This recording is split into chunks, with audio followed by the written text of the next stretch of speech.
En RDC, un quart de la population est aux prises avec la pauvreté, le PIB moyen par habitant étant d'1,35 $, et ce, malgré la richesse naturelle du pays. L'avenir du jeune sur Congo, je peux dire, c'est incertain.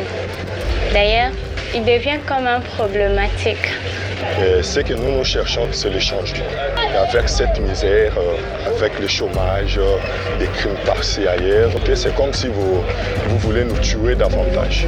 La seule question qui me revient en tête est celle de savoir si ce n'était pas une abomination pour la République démocratique du Congo de figurer parmi les pays quémandeurs du monde alors qu'il ne lui manque rien en termes de ressources naturelles pour être l'un des acteurs de premier rang dans l'économie du monde.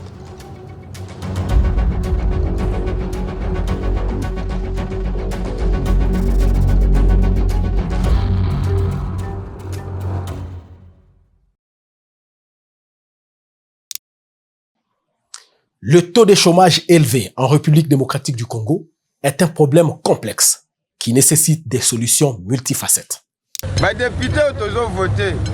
Les députés que nous élisons, ils ne pensent qu'à amasser de l'argent. Et nous souffrons. Nous sommes des chefs de famille. Nos enfants attendent la nourriture, mais il n'y a pas de travail.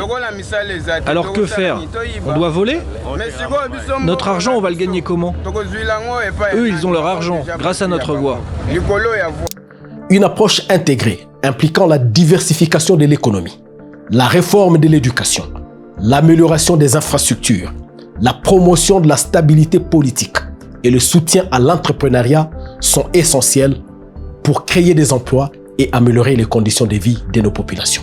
La création d'emplois n'a pas semblé être la priorité parce que tout simplement les conditions de création d'emplois ont été médiocres déjà.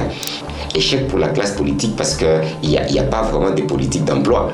Nous avons un parlement et il n'y a même pas de vraies propositions en termes de loi et de l'opposition et de la majorité pour vraiment créer l'emploi. La situation qui prévaut actuellement en République démocratique du Congo est en contradiction criante et même paradoxale avec le comportement actuel des dirigeants.